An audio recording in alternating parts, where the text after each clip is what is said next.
Welcome to ABC campus. आज हम एक आटम 2020 का पास्ट एग्जाम कवर कर रहे हैं जिसके अंदर IS 16 property plant and equipment का मेन एलिमेंट है। थोड़ा सा इम्पैक्ट IS 23 और IS 20 का भी है, यानी बोरिंग कॉस्ट और गवर्नमेंट ग्रांट्स। तो टाइटल है इस क्वेश्चन का हड़प्पा इंडस्ट्रीज लिमिटेड। 20 मार्क्स का ये क्वेश्चन है। Following information pertains to property plant and equipment of Harappa industries limited for the year ended 30 जून 2020। सबसे पहले हमें एसेट्स बताए हुए हैं। There are 4 assets: land, building, plant and vehicles. Cost और या रिवैल्यूड अमाउंट गिवन है, क्यूमुलेटेड डेप्रिसिएशन और रिवैल्यूएशन सरप्लस का बैलेंस गिवन है। ये सारा डाटा 30 जून 2019 का है, यानी जिस ईयर की डिटेल हमने बनानी है उसके लिए ये ओपनिंग डाटा है। डेप्रिसिएशन मेथड्स भी बताए हुए हैं, यूजफुल लाइफ भी बताई हुई है। इन्फिनिट लैंड की, बिल्डिंग की 20 ईयर्स, प्लांट की 15 ईयर्स और व्हीकल्स के लिए परसेंटेज बताई हुई है 20% की रिड्यूसिंग बैलेंस पे। तो साथ ही ये बताया हुआ है कि लैंड से रिलेटेड कि an amount of ₹12 million had been charge to profit और लॉस अपॉन प्रीवियस रिवैल्यूएशन, यानी प्रीवियस रिवैल्यूएशन पर लैंड पर कुछ लॉस आया होगा 12 मिलियन का और वो प्रॉफिट और लॉस में रिकॉर्ड हुआ हुआ है, जबकि बिल्डिंग के ऊपर गेन आया हुआ है और उसका रिवैल्यूएशन सरप्लस 16,000 का रिफ्लेक्ट हो रहा है। सेकेंड इन्फॉर्मेशन है कि on 30 June 2020 the revalued amounts of the land and buildings were assessed by smart consultant at ₹120 million and ₹30 million respectively. तो अपेरेंटली ये नज़र आ रहा है कि लैंड की वैल्यू जो है वो इंक्रीज़ हो गई है और बिल्डिंग की वैल्यू जो है वो डिक्रीज़ हो गई है। इसके बाद setting up a new plant was commenced on 1 July 2019, यानी ईयर के स्टार्ट में ही, and substantially completed on 29 Feb 2020। तो टोटल 8 मंथ्स का टाइम है। Plant was available for use on 1 April 2020। तो सब्सटेंशियली 29 को कंप्लीट हो गया, लेकिन अवेलेबल फॉर यूज़ 1 अप्रैल से हुआ, तो यहाँ से हमारी डेप्रिसिएशन चार्ज होगी and immediately put into use. Useful life of the plant was estimated at 10 years. अब ये जो प्रीवियसली बाकी प्लांट्स के बारे में बताया हुआ है तो वो 15 ईयर्स है, लेकिन इसकी लाइफ 10 ईयर्स है, तो प्लांट्स की लाइफ जो है 10 to 15 ईयर्स की रेंज में आ जाएगी। Details of cost incurred are as under, जिसमें अगस्त में एक पेमेंट बताई हुई है, अक्टूबर में बताई हुई है, 29 फेब को बताई हुई है और 31 जुलाई को भी बताई हुई है। तो इसमें से जो हमारी रेलिवेंट पेमेंट्स होंगी उनके ऊपर हम अकॉर्डिंगली जो है वो कैलकुलेट करेंगे बोरिंग कॉस्ट को। The cost of the plant was finance through existing running finance facility with a limit of ₹200 million, carrying markup at 12% per annum. क्योंकि एक ही जो है running finance facility nature wise general borrowing है, लेकिन एक ही general boring use हो रही है, तो उसी का जो रेट होगा वही कैपिटलाइजेशन रेट समझा जाएगा। हमें कैपिटलाइजेशन रेट कैलकुलेट करने की ज़रूरत नहीं है। A government grant of ₹20 million related to the plant was received on 1 January 2020. The grant amount was used for repayment of the running facility, यानी ग्रांट जो है वो हम बोरिंग कॉस्ट की कैपिटलाइजेशन के अंदर भी कंसीडर करेंगे IS 23 के मुताबिक, कि ग्रांट जो है जितनी से रिसीव हो जाएगी उतने से हम अपने एक्सपेंडिचर को जो यूज़ हो रहा था उसको रिड्यूस कर देंगे। इसके बाद यहाँ पर तो हमारा IS 23 और IS 20 भी अप्लाई होगा IS 16 के साथ। तो यहाँ पे जो मेन हमारा काम होगा वो होगा एसेट की कॉस्ट को फाइंड आउट करना। देन देर इज इंफॉर्मेशन कि one of the vehicles had an engine failure on 1 January 2020, यानी 6 मंथ के बाद, and its engine had to be sold at scrap of ₹0.1 million. Vehicle had been acquired on 1 January 2018। जो इस point से जो है हम देख रहे हैं कि exactly 2 years ago at a cost of ₹2.5 million, 40% of the cost is attributable to engine. तो सिर्फ इंजन डिस्पोज हुआ है, पूरे 2.5 मिलियन का डिस्पोजल रिकॉर्ड नहीं होगा, उसके 40% का डिस्पोजल रिकॉर्ड होगा। Now the engine of similar capacity was available at a cost of ₹1.2 million. The old engine was replaced on 1 January 2020 with a higher capacity engine at a cost of 1.8 million. तो जिसके साथ exactly exchange किया है उसी की हम acquisition को record करेंगे। HIL uses cost model for subsequent measurement of property, plant and equipment except for land and building। इसका मतलब है कि प्लांट और व्हीकल के लिए जो है वो यूज़ करेंगे कॉस्ट मॉडल और बाकी दोनों लैंड और बिल्डिंग के लिए revaluation model. HIL accounts for revaluation on net replacement value method, यानी एक्यूमुलेटेड एप्रिसिएशन को एलिमिनेट करते हैं and transfer the maximum possible amount from revaluation surplus to retain earning on annual basis. Incremental depreciation का transfer भी करते हैं। HIL deducts government grant in arriving at the carrying amount of the asset. तो दो methods होते हैं IS 20 के मुताबिक गवर्नमेंट ग्रांट को लेस करने के या रिकॉर्ड करने के। एक तरीके में हम डेफर्ड ग्रांट अकाउंट का सेटअप करते हैं और दूसरे में हम उसे एसेट की कॉस्ट में से डिडक्ट कर देते हैं। तो ये कॉस्ट में से डिडक्ट करने वाला मेथड यूज़ कर रहे हैं। रिक्वायरमेंट ये है कि in accordance with IFRS note बनाना है प्रॉपर्टी प्लांट इक्विपमेंट पर और inclusion in HIL's financial statement for the year ended 30 June 2020। Comparative figures और column for total is not required. तो हमें सिर्फ एसेट्स पर 1 ईयर के लिए फोकस करना है और बाकी चीज़ों को इग्नोर कर देना है। तो अब ज़रा हम चलते हैं और अपनी इस रिक्वायरमेंट को पूरा करने के लिए वन बाय वन कुछ इन्फॉर्मेशन पिक करते हैं। तो सबसे पहले हम देखेंगे कि लैंड, बिल्डिंग, प्लांट और व्हीकल का हमें ओपनिंग डाटा भी गिवन है कि इनकी ओपनिंग अमाउंट्स क्या हैं और इनके बारे में जो मेजरमेंट का वे है वो भी बताया हुआ है, जिसमें से इन दोनों पे रिवैल्यूएशन मॉडल है और इन दोनों पे कॉस्ट मॉडल। सो इस इंफॉर्मेशन की बेस पर हम सर्टन चीज़ें जो हैं वो रिकॉर्ड कर सकते हैं। तो हम इनिशियली एक फॉर्मेट बनाएंगे, उसके अंदर हम ये ओपनिंग फिगर्स भी रिकॉर्ड कर लेंगे और ये इन्फॉर्मेशन जो डिस्क्लोजर में हमने बतानी होती है वो भी जो है लिख लेंगे और फिर उसके बाद नेक्स्ट स्टेप पे चलेंगे। तो सबसे पहले हम एक फॉर्मेट डेवलप कर लेते हैं, जो बेसिक फॉर्मेट है शेड्यूल जिस तरह से हम प्रॉपर्टी, प्लांट एंड इक्विपमेंट का बनाते हैं। तो land, building, plant and vehicles हमारे जो 4 एसेट्स हैं उनके हमने कॉलम्स बना लिए और ओपनिंग से लेकर क्लोजिंग तक के लिए हमने स्पेस क्रिएट कर ली कुछ जगह छोड़ के। अब जो हमारे पास एसेट्स हैं उनकी डिटेल है land, building, plant and vehicles, और उसमें मेजरमेंट बेस जो है लैंड के लिए रिवैल्यूएशन मॉडल है, बिल्डिंग के लिए भी रिवैल्यूएशन मॉडल है, प्लांट के लिए कॉस्ट मॉडल और व्हीकल के लिए भी cost model. Then useful life जो है लैंड की इन्फिनिट है, बिल्डिंग्स की 15 ईयर्स बताई हुई है, प्लांट की जो है वो 15 ईयर्स बताई हुई है, लेकिन जो एक न्यू प्लांट है अब उसकी लाइफ 10 ईयर्स है, तो 15 to 10 ईयर्स या 10 to 15 ईयर्स भी लिख सकते हैं आप। 20% व्हीकल पे रिड्यूसिंग बैलेंस मेथड है, तो डेप्रिसिएशन मेथड भी हम रिफ्लेक्ट कर देंगे, जिसमें व्हीकल्स पे रिड्यूसिंग बैलेंस मेथड है, लैंड पे डेप्रिसिएशन चार्ज ही नहीं होती, और प्लांट और बिल्डिंग के लिए स्ट्रेट लाइन मेथड है। तो इसके बाद हमने ओपनिंग डाटा लिखना है। क्वेश्चन में हमें ओपनिंग बताई हुई है लैंड, बिल्डिंग, प्लांट, व्हीकल सब की। तो land 100 million, building 70 million, plant 180 million and vehicles 8.8 million. इसी तरह एक्यूमुलेटेड डेप्रिसिएशन का ओपनिंग भी गिवन है, तो लैंड में तो डेप्रिसिएशन नहीं होती। 40 million for building, 60 million for plant and 4 million for vehicles. यहाँ से हम ओपनिंग अपनी अमाउंट जो एज अ कंपैरेटिव अगर हम शो करना चाहें तो वो भी हम कर सकते हैं कि नेट करके कॉस्ट और एक्यूमुलेटेड डेप्रिसिएशन को हम हर एसेट के लिए रिफ्लेक्ट कर सकते हैं। तो इसके बाद जो हमारा अगला स्टेप होगा उसमें हम जो फॉलो करेंगे, सबसे पहले हम लैंड और बिल्डिंग को कवर करेंगे जिनकी रिवैल्यूएशन है, फिर प्लांट को कवर करेंगे और फिर व्हीकल को कवर करेंगे। तो स्टेप वाइज चलेंगे, लैंड और बिल्डिंग को हम कंबाइंड डाटा देख रहे होंगे। तो जो डाटा लैंड और बिल्डिंग से रेलिवेंट है हमारे पास वो ये है कि लैंड 100 मिलियन की जो है उसकी कॉस्ट या रिवैल्यूड अमाउंट है जो लास्ट टाइम है, और बिल्डिंग की 70 मिलियन, 14 मिलियन की क्यूमुलेटेड डेप्रिसिएशन, 16 का रिवैल्यूएशन सरप्लस और स्ट्रेट लाइन बेसिस पर डेप्रिशिएट करना है। फिर लैंड से रिलेटेड एक ये इन्फॉर्मेशन दी हुई है कि इसकी प्रीवियस रिवैल्यूएशन पे 12 मिलियन का लॉस प्रॉफिट और लॉस में चार्ज हुआ है, और फिर हमें ये बताया हुआ है कि अब लैंड की वैल्यू जो ईयर एंड पर है वो 120 मिलियन हो गई है। तो लैंड से रिलेटेड हम कैलकुलेशन करते हैं तो रिवैल्यूएशन गेन ऑन लैंड जो है वो आएगा 100 मिलियन से, जब लैंड 120 मिलियन की हो जाएगी तो 20 मिलियन का गेन आ जाएगा। प्रीवियस रिवर्सल ऑफ लॉस जो हमने करना है 12 मिलियन, क्योंकि प्रॉफिट और लॉस में रिकॉर्डेड है तो 12 मिलियन प्रॉफिट और लॉस के अंदर ही रिवर्स किए जाएंगे, और बाकी जो 8 मिलियन है इस 20 मिलियन में से वो अदर कंप्रीहेंसिव इनकम के अंदर रिकग्नाइज किया जाएगा। अब जब हम बिल्डिंग की बात करते हैं तो बिल्डिंग पर जो डाटा है उसको इवेल्युएट करें तो बिल्डिंग की एक तो हम एनुअल डेप्रिसिएशन कैलकुलेट कर सकते हैं, स्ट्रेट लाइन बेसिस है, तो 70 मिलियन की हमारे पास जो है वो कॉस्ट है या जो रिवैल्यूड अमाउंट है, और 20 ईयर्स की लाइफ गिवन है। तो इस बेसिस पर एनुअल डेप्रिसिएशन कैलकुलेट हो सकती है, 70 मिलियन डिवाइड बाई 20 ईयर्स, तो 3.5 मिलियन पर एनम की डेप्रिसिएशन आ जाएगी। अब यहाँ से हम कैलकुलेट कर सकते हैं कि इसकी एक्यूमुलेटेड डेप्रिसिएशन जो अब तक चार्ज हुई हुई है वो कितने सालों की है, ताकि हमें रिमेनिंग लाइफ का पता चले।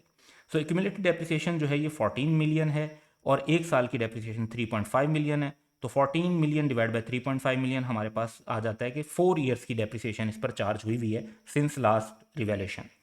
अच्छा, 4 ईयर्स की डेप्रिसिएशन चार्ज हुई हुई है तो रिमेनिंग लाइफ कितनी है? टोटल जो लाइफ थी उस टाइम 20 ईयर्स थी, 20 ईयर्स में से 4 ईयर्स निकाल दें तो 16 ईयर्स, और ये हमने इसलिए कैलकुलेट किया ताकि हम इंक्रीमेंटल डेप्रिसिएशन कैलकुलेट कर सकें, क्योंकि रिवैल्यूएशन सरप्लस 16,000 था और स्ट्रेट लाइन मेथड है, तो ओवर 16 ईयर्स जब इस रिवैल्यूएशन सरप्लस को आप ट्रांसफर करेंगे तो आपके पास आएगा कि 1 मिलियन की इंक्रीमेंटल डेप्रिसिएशन रिवैल्यूएशन सरप्लस से रिटेन अर्निंग में ट्रांसफर हुई है। अब कैरिंग अमाउंट अगर एसेट की कैलकुलेट करते हैं ईयर एंड पर तो 70 मिलियन माइनस 14 मिलियन, और इस साल की जो 3.5 मिलियन की डेप्रिसिएशन है ये भी लेस करेंगे, तो 70 मिलियन ओपनिंग जो वैल्यू है, 14 मिलियन की ओपनिंग एक्यूमुलेटेड डेप्रिसिएशन और 3.5 मिलियन की इस साल की डेप्रिसिएशन। इसके बाद एसेट शो हो रहा है 52.5 मिलियन पे। अब जब हम इसको रिवैल्यूएशन करते हैं तो हमारे पास ये वैल्यू गिवन है 35 मिलियन की। तो एसेट की वैल्यू 52.5 से जब 35 मिलियन पर जाएगी तो डेफिनेटली उसमें हमें लॉस हुआ है। तो लॉस की जो अमाउंट है दैट इज़ 17.5 मिलियन।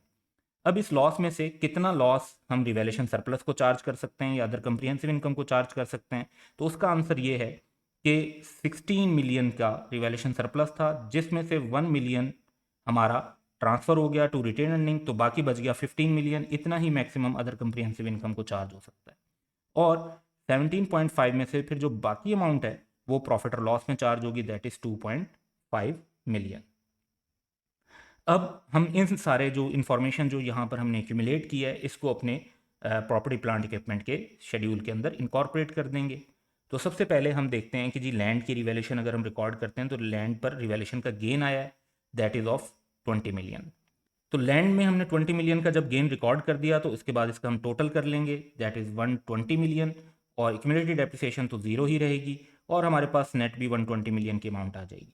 इसके बाद हम बिल्डिंग को रिकॉर्ड करेंगे। तो बिल्डिंग में क्योंकि ईयर एंड पर इवैल्यूएशन हुई है और डेप्रिसिएशन भी चार्ज होती है, तो पहले हम डेप्रिसिएशन को रिकग्नाइज करेंगे और उसके बाद रिवैल्यूएशन की एडजस्टमेंट करेंगे। तो डेप्रिसिएशन जो है 3.5 मिलियन एनुअल डेप्रिसिएशन है, जैसे हमने कैलकुलेट की थी, तो ये 3.5 मिलियन की हम डेप्रिसिएशन मेंशन कर देंगे।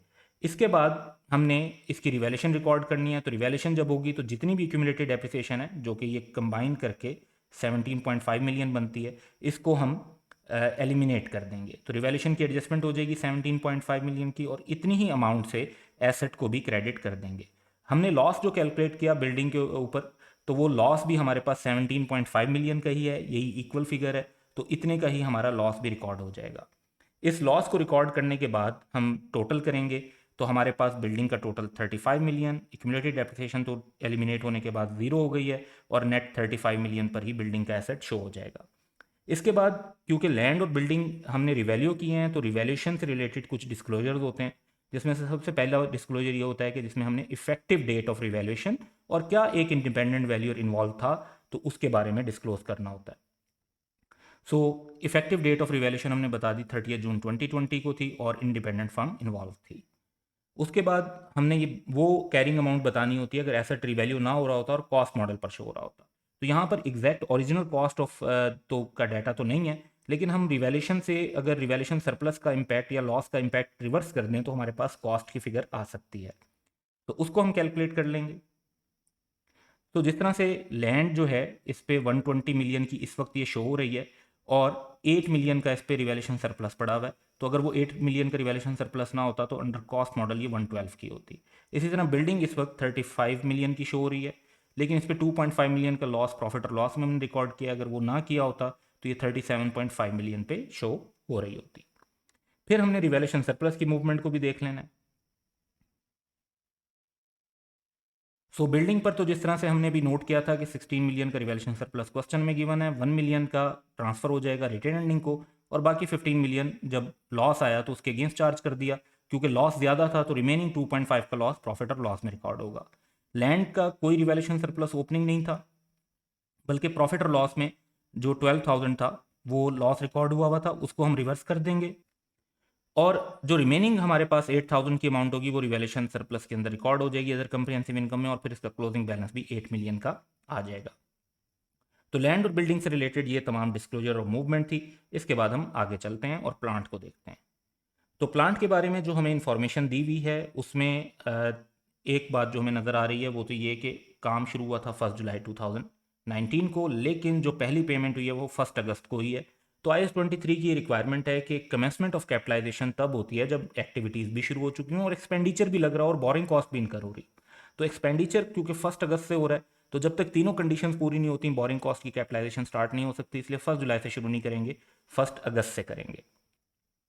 रेट हमें 12% दिया हुआ है क्योंकि एक ही जर्नल बोरिंग यूज़ हो रही है तो हमें कैपिटलाइजेशन रेट कैलकुलेट करने की ज़रूरत नहीं है और ग्रांट को जो है रीपेमेंट के लिए यूज़ किया गया है और ये हमें क्वेश्चन में अदरवाइज भी बताया हुआ था कि ग्रांट को वो एसेट की कॉस्ट में से लेस करते हैं। सो हम ये देखते हैं कि एसेट के ऊपर जो टोटल अमाउंट लगी है वो 120 मिलियन लगी है। तो सबसे पहले तो हम ये नोट कर लेंगे कि हमारी जो कॉस्ट लगी expenditure wise that was 120 million. इसमें से हमें जो ग्रांट मिली है 20 मिलियन की वो हम जो है यहाँ पे बताई हुई है। ये लेस कर देंगे क्योंकि एंटिटी की यही प्रेजेंटेशन पॉलिसी है। तो नेट एसेट आपका 100,000 का शो हो रहा होगा। और इसके ऊपर अब हमने बोरिंग कॉस्ट को कैपिटलाइज करना है। तो बोरिंग कॉस्ट की कैपिटलाइजेशन को देखें तो सबसे पहले हमारी 1 अगस्त को ये 12 मिलियन की अमाउंट लगी है, और ये सिचुएशन जो है वो 1 अगस्त से 1 अक्टूबर तक कंटिन्यू कर रही है। तो 1 अगस्त से 1 अक्टूबर तक हमारा जो टाइम बनता है that is August and September month, 2 months का टाइम है। तो 2 मंथ्स का 12% के हिसाब से हम इंटरेस्ट ले लेंगे इस एक्सपेंडिचर पे। तो 12 मिलियन इंटू 12% फॉर 2 मंथ्स, तो हमारे पास 240 की अमाउंट आ जाती है इन थाउजेंड्स। और उसके बाद हम देखते हैं कि 1 अक्टूबर को हमारा एक्सपेंडिचर लगा 48 मिलियन का। अच्छा, ये जो 1 अक्टूबर को हमारा 48 मिलियन लगा, इसमें 12 मिलियन ये भी लगा हुआ है, तो हमारा क्यूमुलेटिव जो है दैट इज 60 मिलियन। तो अब अक्टूबर से लेके हम जाएंगे जनवरी तक। वाई जनवरी तक? क्योंकि जनवरी में जाकर हमें ग्रांट रिसीव हो रही है, तो ग्रांट का इम्पैक्ट लेने के लिए हमें पहले 1 जनवरी तक जाना है। सो हम अक्टूबर से जनवरी की डेट तक जाएंगे। सो 1 अक्टूबर टू 31 दिसंबर जो हमारा टाइम बनता है, उसमें हमारा क्यूमुलेटिव एक्सपेंडिचर 60 मिलियन हो चुका है, 12% का रेट। और अक्टूबर नवंबर दिसंबर 3 मंथ्स, और ये अमाउंट 1.8 मिलियन की बन जाती है। इसके बाद हमारी जो ग्रांट है वो हमें रिसीव हो गई, तो 60 मिलियन में से 20 मिलियन हमें रिसीव हो गया। तो हमारा जो एक्सपेंडिचर लग रहा है वो बेसिकली 40 मिलियन लग रहा है। और for the month of January and February, क्योंकि 1 जनवरी को ये ग्रांट मिली और 29 फेब तक अगली अमाउंट है। सो जनवरी टू फरवरी ये भी 2 मंथ्स का टाइम बनता है। इसमें हमारा 40 मिलियन, यानी इसमें से ग्रांट लेस करके 12%, 2 मंथ्स का हम इंटरेस्ट लेंगे, तो दैट इज़ 0.8 मिलियन, 800,000। और 29 फरवरी को क्योंकि हमारा काम कंप्लीट हो गया है, तो इन पेमेंट पे हम बोरिंग कॉस्ट की कैपिटलाइजेशन नहीं करेंगे, क्योंकि एक बार एसेट सब्सटेंशियली कंप्लीट हो जाए तो फिर बोरिंग कॉस्ट मजीद कैपिटलाइज नहीं की जाती। सो जब हमने बोरिंग कॉस्ट की कैपिटलाइजेशन से रिलेटेड डाटा कंप्लीट कर लिया, तो इसको हम टोटल कर लेंगे। तो ये टोटल आता है 2840। इसको हम एसेट की इस कॉस्ट के अंदर ऐड कर देंगे एंड वी गेट 102.84 मिलियन। तो ये हमारे पास एसेट की कॉस्ट आ गई। इसको हम अपने एडिशंस के अंदर रिकॉर्ड कर लेंगे। So let's record it in additions. So here we recorded 102,840,000। इसके बाद जो हमारा अगला स्टेप है वो ये है कि हमने इस एसेट की डेप्रिसिएशन भी देखनी है। तो प्लांट की जो डेप्रिसिएशन है, जो ओपनिंग बैलेंस है हमारे पास 180,000 का है, और मेथड जो है दैट इज स्ट्रेट लाइन, और उसकी लाइफ 15 ईयर्स है। तो इसकी डेप्रिसिएशन 12 मिलियन बनती है, जबकि ये जो एडिशन है इसकी लाइफ 10 ईयर्स बताई हुई है। और क्योंकि ये काम जो है 1 अप्रैल को कंप्लीट हुआ है, तो 1 अप्रैल से 30 जून तक 3 महीने का टाइम बनेगा, तो 3 महीने की हम डेप्रिसिएशन लेंगे। सो एडिशन के ऊपर 10 ईयर्स की बेस पर 3 मंथ्स की डेप्रिसिएशन 2571, और टोटल करेंगे तो हमारे पास आ जाएगा 14571। ये अमाउंट हम डेप्रिसिएशन के अंदर रिकॉर्ड कर दें। तो डेप्रिसिएशन में जब हम ये रिकॉर्ड कर लेंगे तो सिंपली फिर हमने टोटल्स करने हैं। तो कॉस्ट का टोटल आ जाएगा 282840, एक्यूमुलेटेड डेप्रिसिएशन का टोटल आ जाएगा 74571, और हमारे पास नेट कैरिंग अमाउंट आ जाएगी 208269। अब नेक्स्ट व्हीकल्स की तरफ चलते हैं। तो व्हीकल से रिलेटेड जो डाटा दिया हुआ है उसमें one of the vehicles had an engine failure on 1 January 2020, यानी 6 मंथ के बाद its engine had to be sold at scrap of 0.1 million. अब कितने का सेल हुआ, ये डिस्पोजल या गेन के लिए इंपॉर्टेंट है, प्रॉपर्टी प्लांट इक्विपमेंट के शेड्यूल में ये रेलिवेंट नहीं है। The vehicle had been acquired on 1 January 2018, तो टोटल 2 ईयर्स हो चुके हैं, लेकिन ईयर वाइज क्योंकि जून में ईयर एंड आ रहा है, तो पहले 6 मंथ, उसके बाद 1 ईयर, फिर 6 मंथ, क्योंकि रिड्यूसिंग बैलेंस मेथड है तो इस हिसाब से डेप्रिसिएशन चार्ज करनी होगी। व्हीकल की टोटल कॉस्ट 2.4 मिलियन है, जिसमें 40% का इंजन है, और सिर्फ इंजन का डिस्पोजल हुआ है। Engine had to be sold. Though the engine of similar capacity was available at a cost 1.2 million. Available कौन कौन सी चीज़ थी वो रेलिवेंट नहीं है। जो एक्चुअल आपने इंजन खरीदा है एक, वो 1.8 मिलियन का खरीदा है, और वो 1 जनवरी को लिया है, तो इसका एडिशन रिकॉर्ड करेंगे और इसके ऊपर भी डेप्रिसिएशन चार्ज करेंगे। तो अब इस डाटा को इनकॉर्पोरेट करते हैं। तो व्हीकल्स में सबसे पहले हम देखते हैं कि जी हमें डिस्पोजल कैसे रिकॉर्ड करना है। तो डिस्पोजल्स को कॉस्ट में रिकॉर्ड करें तो हमारे पास डाटा ये है कि 2500 का व्हीकल था, उसका 40% कॉस्ट इंजन की थी जिसको हमने डिस्पोज ऑफ किया, तो उसकी जिस चीज़ का डिस्पोजल हुआ है उसकी रेलिवेंट कॉस्ट 1 मिलियन की थी। तो ये हम 1 मिलियन रिकॉर्ड कर देंगे। अब देखना ये है कि इस आइटम के ऊपर कितनी डेप्रिसिएशन चार्ज हुई है। तो डिस्पोजल के अंदर एक्यूमुलेटेड डेप्रिसिएशन को भी कवर करेंगे। तो एक्यूमुलेटेड डेप्रिसिएशन 30 जून 2018 तक 6 मंथ जो हैं 1020% 6 मंथ की डेप्रिसिएशन 100 आ जाएगी। रिड्यूसिंग बैलेंस मेथड है, इस बात का ख्याल रखना है। तो नेक्स्ट 1 ईयर के लिए ये 100 माइनस करके 20% पूरे साल की डेप्रिसिएशन लेंगे, 180 आ जाएगी। और उसके बाद नेक्स्ट उससे 6 मंथ के बाद 280 लेस किए हैं। 280 क्यों लेस किए हैं? क्योंकि हमने 100 ये वाला भी लेस किया और 180 ये वाला भी लेस किया।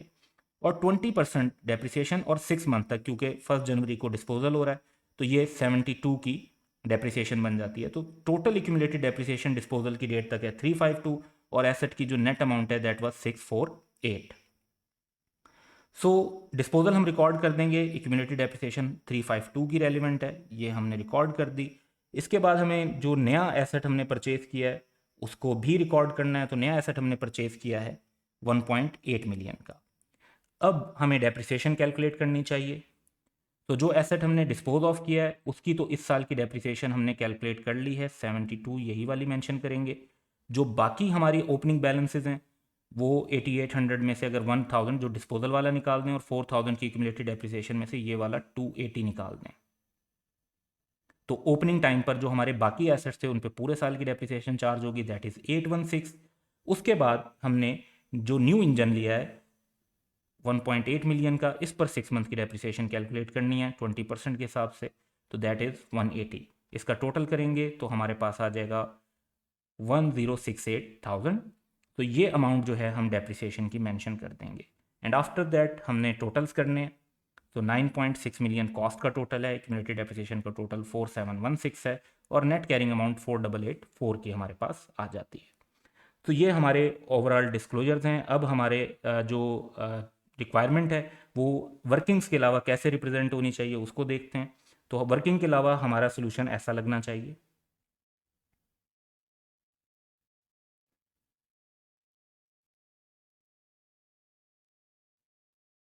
सो हम मेन प्रॉपर्टी प्लांट इक्विपमेंट का शेड्यूल भी बनाएंगे और जो डिस्क्रिप्टिव डिस्क्लोजर इवैल्यूएशन के लिए रिक्वायर्ड हैं वो भी बनाएंगे।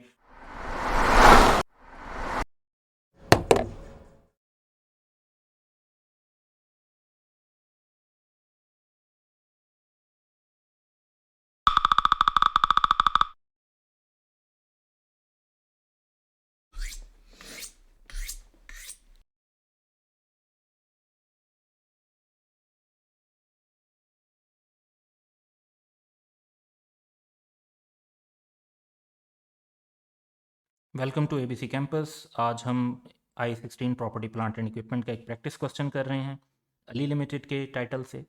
Ali limited uses the revaluation model for subsequent measurement of its property plant and equipment and has a policy of revealing its assets on an annual basis. क्योंकि जब एसेट्स जो है वॉलेटाइल नेचर के हों कि उनमें एक बहुत ज़्यादा चेंज आता है उनकी वैल्यू में, तो फिर एनुअल बेसिस पर भी रिवैल्यूएशन करनी पड़ती है using the net replacement value method. अब ये एक मेथड है फेयर वैल्यू मालूम करने का।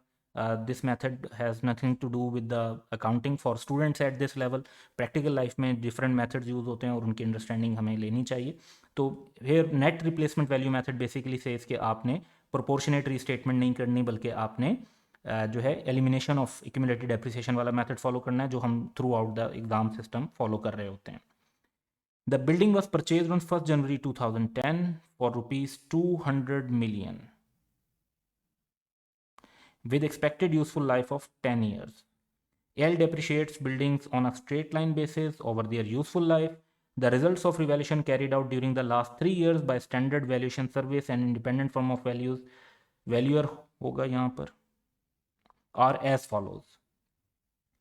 तो पहले वैल्यू जो है वो 280 की हो गई यानी इंक्रीज़ हुआ, फिर वैल्यू जो है 170 की हो गई डिक्रीज़ हो गया और फिर वैल्यू 180 की हुई तो कुछ इंक्रीज़ हो गया। तो बार बार जो रिवैल्यूएशन सरप्लस है उसमें इंक्रीज़ और डिक्रीज़ हमें शो हो रहा है।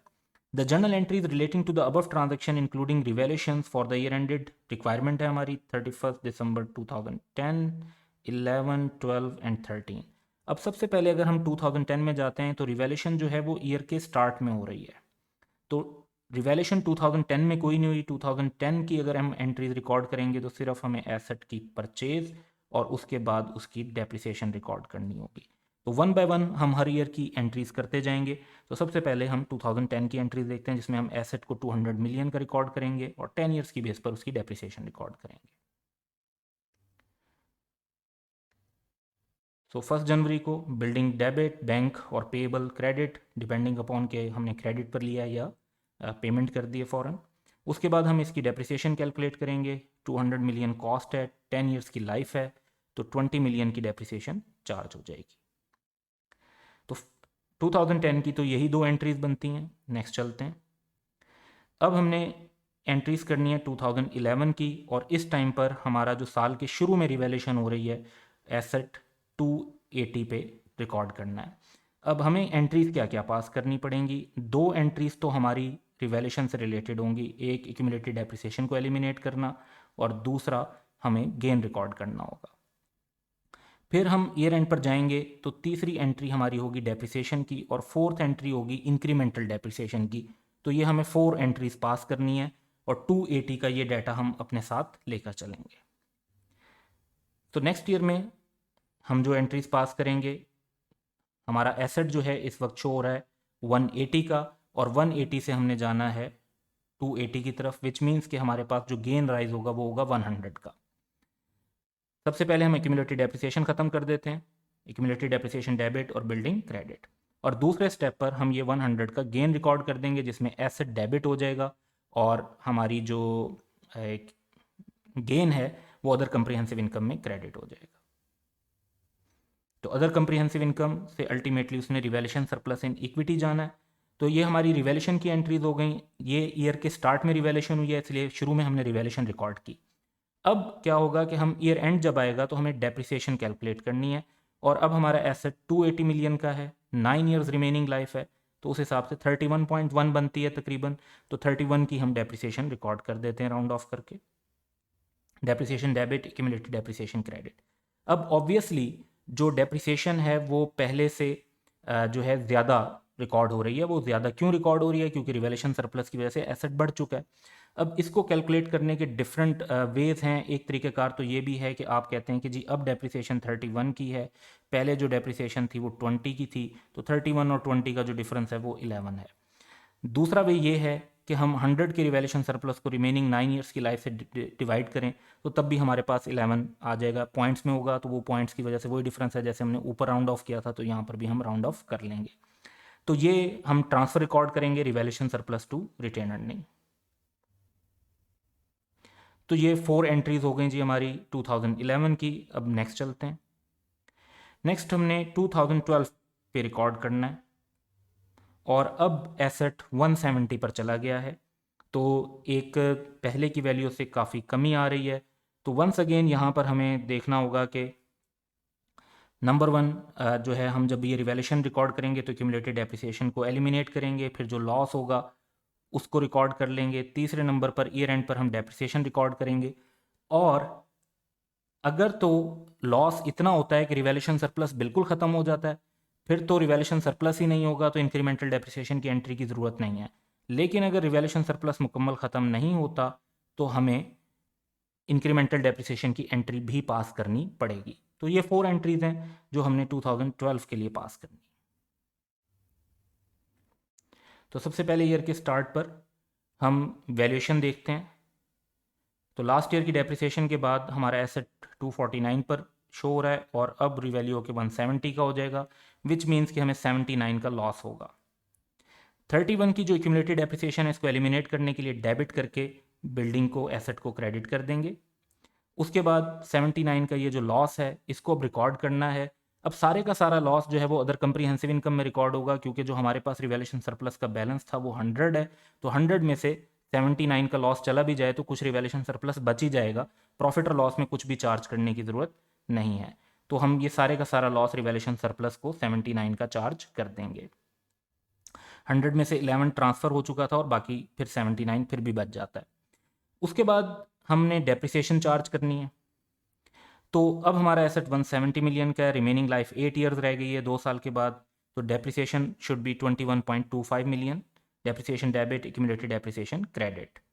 जब हम ये रिकॉर्ड कर लेते हैं तो स्टिल हमारा रिवैल्यूएशन सरप्लस कुछ बचा हुआ है। कितना बचा हुआ है? 100 का राइज हुआ था, 11 का लास्ट ईयर ट्रांसफर हो गया रिटेन अर्निंग में, 79 का लॉस रिकॉर्ड हो गया, स्टिल 10 का बचा हुआ है। और अगर रिवैल्यूएशन सरप्लस बचा हुआ है तो इसको स्टिल रिमेनिंग लाइफ पर हमने जो है रियलाइज करना है। तो रिमेनिंग लाइफ अब 8 ईयर्स है, उस हिसाब से 1.25 कहा जाता है। दूसरी तरफ अगर आप ये देखें तो अब जो डेप्रिसिएशन चार्ज हो रही है वो 21.25 की हो रही है, और एसेट पर अगर आप ओरिजिनल डेप्रिसिएशन कैलकुलेट करते तो वो 20 की होती। तो उनका इन दो वैल्यूज का डिफरेंस भी 1.25 ही बनता है इंक्रीमेंटल डेप्रिसिएशन से। तो revaluation surplus debit retain earning credit 1.25 की दिस अमाउंट। नेक्स्ट अब हमने जो लास्ट रिवैल्यूएशन है 2013 की एंट्रीज को भी देखना है, तो उसके लिए हम वैल्यूएशन देखेंगे 180 की। तो ऑलरेडी थोड़ा सा सरप्लस हमारे पास बचा हुआ है, और उस सरप्लस में मजीद कुछ इजाफा होगा जब ये रिवैल्यूएशन हो रही है, क्योंकि दोबारा हमारी जो वैल्यू है वो इंक्रीज हो रही है। वंस अगेन जब हम साल के शुरू में रिवैल्यूएशन करेंगे तो हमें एक्यूमुलेटेड डेप्रिसिएशन को एलिमिनेट करना है, उसके बाद हमें गेन रिकॉर्ड करना है जो वैल्यू की इंक्रीज की वजह से आ रहा है, ईयर एंड पर हमें डेप्रिसिएशन रिकॉर्ड करनी है, और रिवैल्यूएशन सरप्लस डेफिनेटली बढ़ चुका होगा तो उस पर रिवैल्यूएशन सरप्लस टू रिटेनिंग का ट्रांसफर भी करना है। तो 4 एंट्रीज हमें 2013 के लिए पास करनी है। सबसे पहले हम देखते हैं कि जी फॉर्मेट जर्नल एंट्रीज का। देन हमारी सिचुएशन जो इस वक्त है 21.25 की एंट्री के बाद वो है 148.75 पर हमारा एसेट शो हो रहा है, और इसे रिवैल्यू करके हमने 180 पर ले जाना है, विच मीन्स कि 31.25 का गेन होगा। अब हम अपनी एंट्रीज पास करते हैं। सबसे पहले ये एक्यूमुलेटेड डेप्रिसिएशन एलिमिनेट कर देंगे, तो accumulated depreciation debit and building credit. दूसरे नंबर पर ये जो हमारे पास गेन आया 31.25 का, हमने ये रिकॉर्ड करना है। तो गेन रिकॉर्ड करने के लिए एसेट की वैल्यू बढ़ जाएगी, तो एसेट डेबिट हो जाएगा और गेन क्रेडिट हो जाएगा। और क्योंकि ऑलरेडी कोई लॉस प्रॉफिट और लॉस में रिकॉर्ड नहीं हुआ हुआ, तो सारे का सारा अदर कंप्रीहेंसिव इनकम के अंदर ही रिकॉर्ड होगा। इसके बाद ईयर एंड जब आएगा तो हमने डेप्रिसिएशन कैलकुलेट करनी है। अब डेप्रिसिएशन जो कैलकुलेट होनी है वो इस 180 की अमाउंट पर होनी है, और रिमेनिंग लाइफ है 7 ईयर्स। तो डेप्रिसिएशन हमारे पास आ जाएगी 25.7 मिलियन, और इसको हम रिकॉर्ड कर लेते हैं depreciation debit accumulated depreciation credit. Next हमारे पास इशू आता है कि हमें ट्रांसफ़र कितना रिकॉर्ड करना चाहिए। तो एक वे तो ये है कि आप ये देखें कि क्योंकि एसेट की यूज़फुल लाइफ वगैरह में कोई चेंज नहीं आया, तो 25.7 और 20 का जो डिफरेंस है उससे भी हमें कैलकुलेट हो जाता है कि 5.7 हमारा होना चाहिए इंक्रीमेंटल डेप्रिसिएशन का ट्रांसफ़र।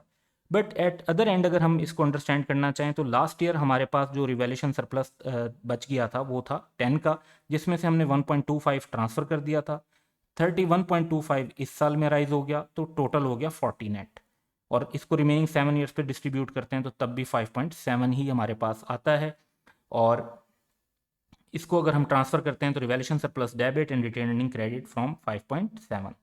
तो ये इस तरीके से हमारी जो है 2010 से 2013 तक 4 सालों की जो एंट्रीज हैं वो रिकॉर्ड हो गई।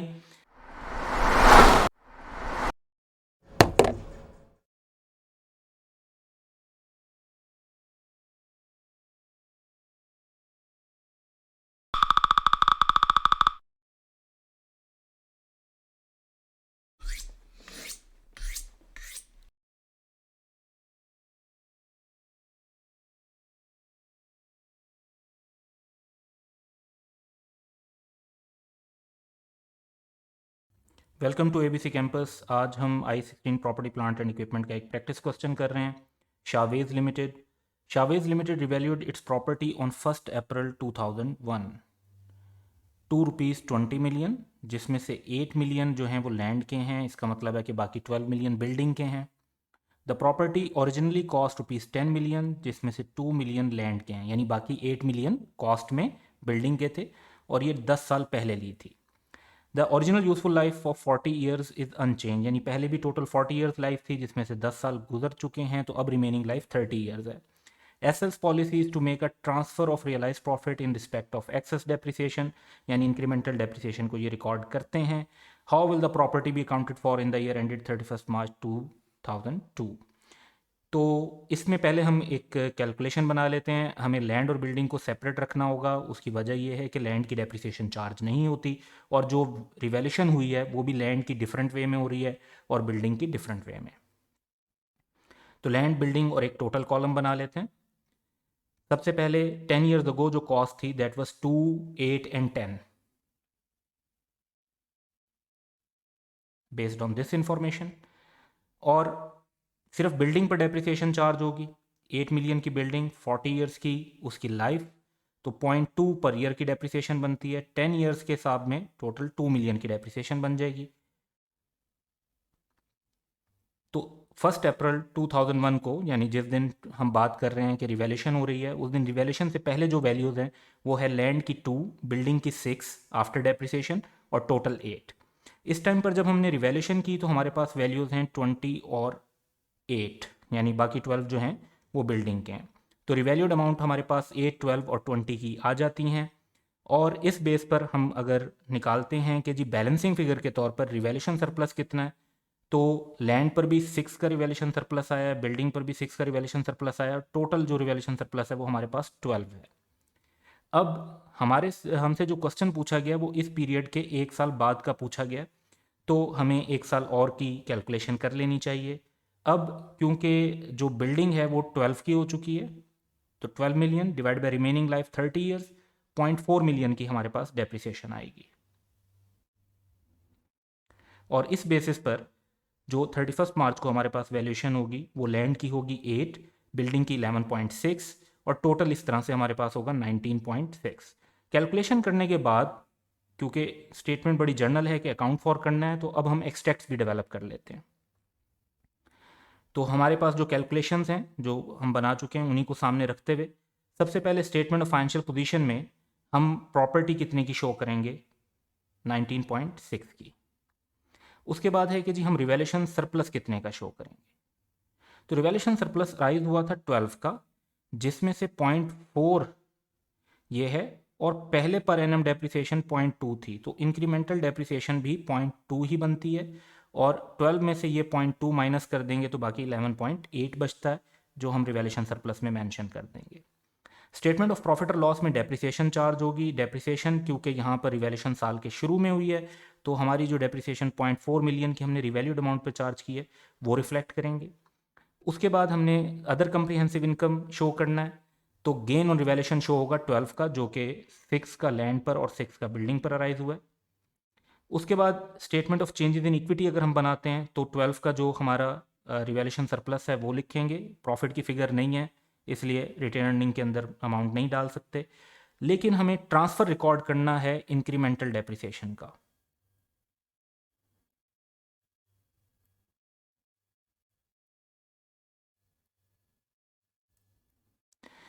और पहले जो डेप्रिसिएशन थी वो 0.2 थी और अब जो डेप्रिसिएशन है वो 0.4 की चार्ज हो रही है। इससे भी कैलकुलेशन आ जाती है। और इसका एक तरीका और भी है कि बिल्डिंग के ऊपर जो हमारा सरप्लस आया है that is 6 divide by 30 years,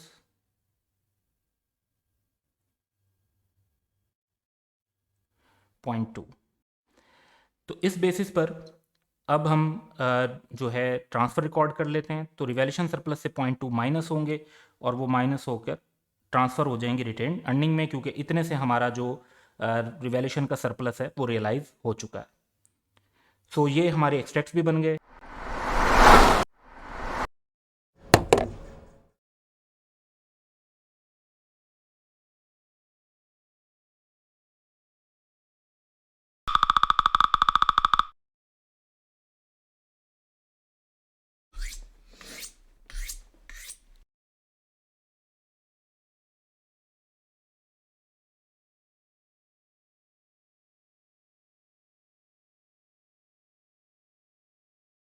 welcome to ABC campus. आज हम I 16 property plant and equipment का एक प्रैक्टिस क्वेश्चन कर रहे हैं। एहतशाम नाम से इसका टाइटल है।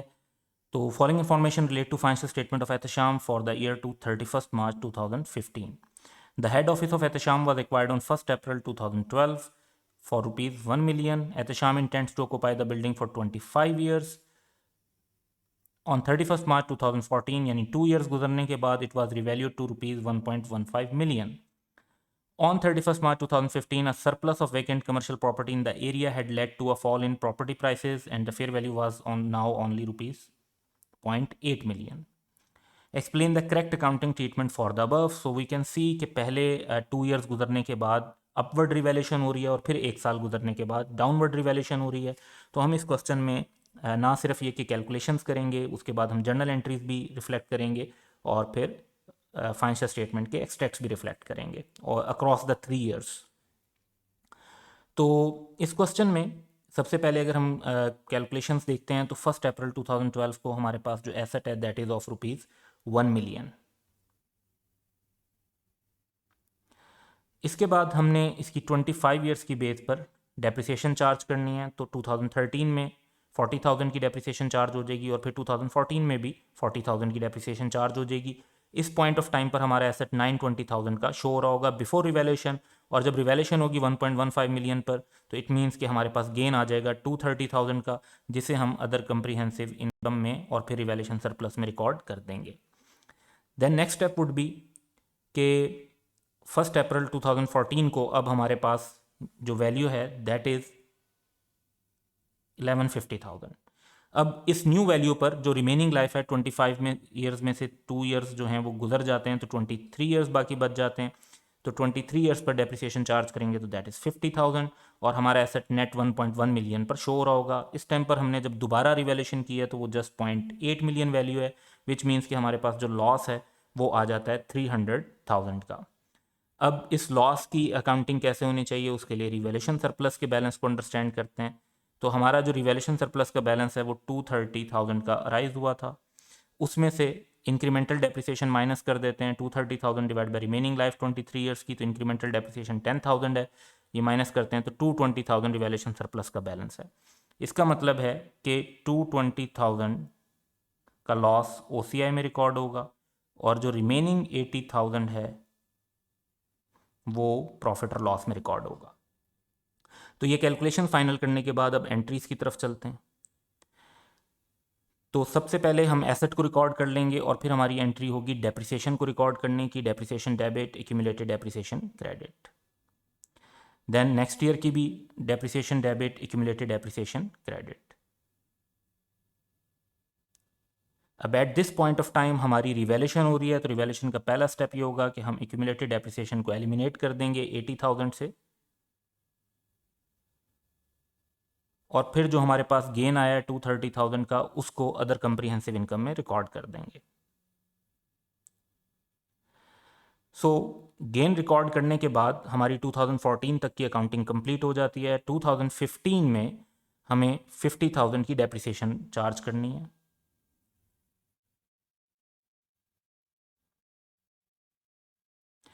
अब जब डेप्रिसिएशन चार्ज की है and we had revaluation surplus, तो इसका मतलब है कि इंक्रीमेंटल डेप्रिसिएशन भी चार्ज होगी। तो जैसे हमने कैलकुलेशन में डिस्कस किया था कि 10,000 की इंक्रीमेंटल डेप्रिसिएशन है, तो revaluation surplus debit and retain earning credit.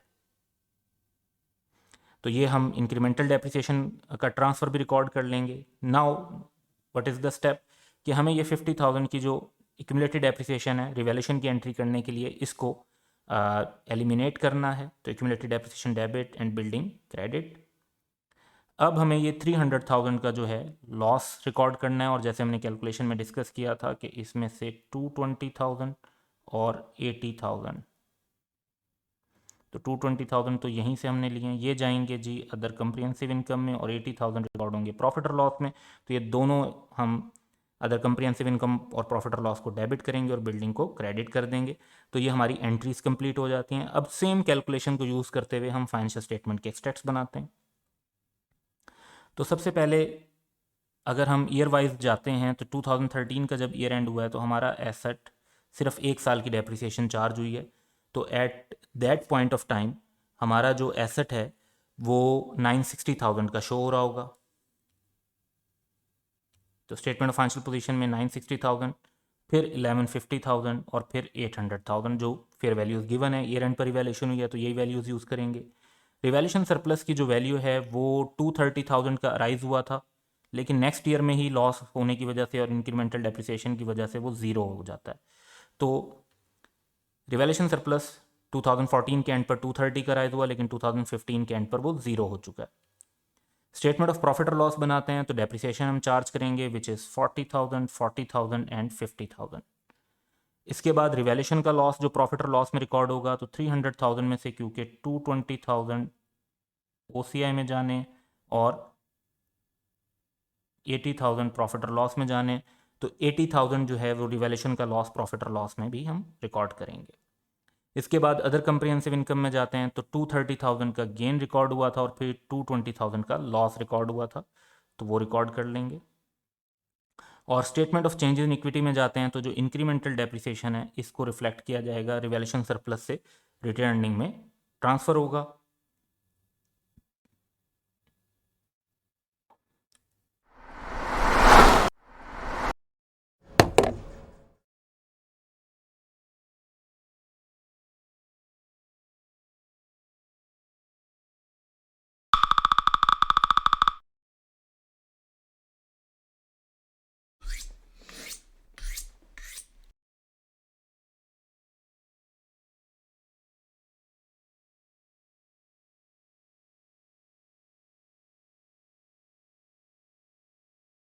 Welcome to ABC campus. आज हम I-16 property plant and equipment का एक प्रैक्टिस क्वेश्चन कर रहे हैं। Glacier limited at 1 April 2019 glacier limited carried its office at its original cost of ₹20 million and depreciation of ₹4 million, जो कि straight line basis पर चार्ज की गई है to its original life of 50 years.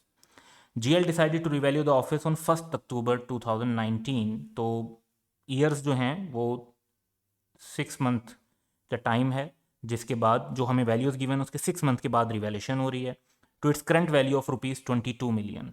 तो रिवैल्यूएशन होगी 22 मिलियन पे।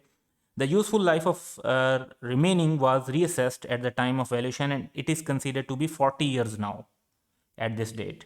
It is the company's policy to charge depreciation proportionally, तो रूटीन पॉलिसी है। How the office will be accounted for in the financial statement of GL for the year ended 31 मार्च 2020। तो हमारा पहला step तो ये है कि हम 1 अप्रैल 2019 की जो पोजीशन है उसको नोटिस कर लें, जिसमें हमारे पास 20 मिलियन की कॉस्ट है और 4 मिलियन की एक्यूमुलेटेड डेप्रिसिएशन है। तो कॉस्ट 20 मिलियन और एक्यूमुलेटेड डेप्रिसिएशन जो 1 अप्रैल 2019 तक है दैट इज़ 4 मिलियन। अब जो इस क्वेश्चन का मेन पॉइंट है वो ये है कि रिवैल्यूएशन ना ईयर के स्टार्ट में हो रही है ना ईयर के एंड में हो रही है, बल्कि रिवैल्यूएशन ईयर के मिड में हो रही है। तो अब हमें इसे कैसे डील करना चाहिए? तो इसका भी सिंपल कॉन्सेप्ट है कि पहले हम 6 मंथ की डेप्रिसिएशन कैलकुलेट करेंगे, फिर रिवैल्यूएशन रिकॉर्ड करेंगे और फिर रिमेनिंग 6 मंथ की डेप्रिसिएशन कैलकुलेट करेंगे। सो अगर इस पर हम जाते हैं तो 1 अक्टूबर तक हमारी जो डेप्रिसिएशन है वो कितनी बनेगी?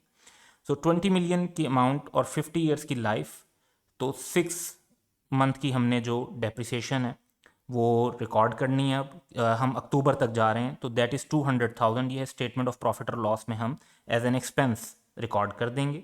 और आफ्टर दिस डेप्रिसिएशन हमारा एसेट जो है वो 15.8 मिलियन पर शो हो रहा होगा। अब जब रिवैल्यूएशन हुई तो रिवैल्यूएशन के अंदर हमारे पास क्या वैल्यू आई हुई है? तो क्वेश्चन के अंदर हमें बताया हुआ है कि रिवैल्यूएशन के अंदर वैल्यू है 22 मिलियन। तो इसको अगर हम रिकॉर्ड कर देते हैं 22 मिलियन तो we can see that there is a difference और इंक्रीज है रिवैल्यूएशन का, हमारे पास सरप्लस आएगा बाय 6.2 मिलियन। तो जो ये रिवैल्यूएशन का सरप्लस आएगा ये अदर कंप्रीहेंसिव इनकम में एज गेन ऑन रिवैल्यूएशन और रिवैल्यूएशन सरप्लस के तौर पर इक्विटी के अंदर हम मेंशन कर देंगे। अब ये जो 22 मिलियन हमारे पास आए ये 1 अक्टूबर की डेट है। क्वेश्चन की रिक्वायरमेंट है कि आपने मार्च की कैलकुलेशन करनी है, तो हमें 6 मंथ की और डेप्रिसिएशन चार्ज करनी चाहिए। तो 31 मार्च तक अब जो रिवाइज्ड हमारे पास ये 22 मिलियन की वैल्यू है, लाइफ 40 ईयर्स की और 6 मंथ की डेप्रिसिएशन, तो वो 275,000 बनता है। तो ये भी रिकॉर्ड होगा प्रॉफिट और लॉस में। इनफैक्ट ये दोनों वैल्यूज़ जो हैं हम कंबाइन करके 475,000 की डेप्रिसिएशन प्रॉफिट और लॉस में मेंशन कर रहे होंगे। तो हमारा एसेट जो है वो इस डेप्रिसिएशन के बाद 21725,000 पर आ जाएगा और ये वो फिगर है जो स्टेटमेंट ऑफ फाइनेंशियल पोजीशन के अंदर हम रिफ्लेक्ट करेंगे। अब एक और इशू भी है इसमें, क्योंकि मिड ईयर रिवैल्यूएशन भी हो तो इंक्रीमेंटल डेप्रिसिएशन का इशू आता है, जिसे हम एक्सेस डेप्रिसिएशन भी कहते हैं। तो हमारी एक्सेस डेप्रिसिएशन क्या होगी? और वो सिर्फ 6 मंथ की होगी। वो इन 200,000 में कोई इंक्रीमेंटल डेप्रिसिएशन नहीं है, इन 275,000 के अंदर इंक्रीमेंटल डेप्रिसिएशन है। और क्योंकि यूथफुल लाइफ भी चेंज हो रही है तो उसको भी कंसीडर करना होगा। तो हमने जो डेप्रिसिएशन चार्ज की है दैट इज़ 275,000 जो रिवैल्यूएशन की बेस पर है। अगर हम कॉस्ट की बेस पर 6 मंथ की डेप्रिसिएशन चार्ज करते तो वो हमारे पास जो है कुछ 195 के करीब की वैल्यू आ जाती है। तो इन दोनों वैल्यू का जो डिफरेंस है दैट इज 77,500 जो कि statement of changes in equity में लिखा जाएगा, जिसमें हम रिवैल्यूएशन सरप्लस को रिड्यूस कर रहे होंगे और रिटेन अर्निंग को बढ़ा रहे होंगे, यानी रिवैल्यूएशन सरप्लस से रिटेन अर्निंग के अंदर ट्रांसफर रिकॉर्ड करेंगे। So that's all for today, have a good day.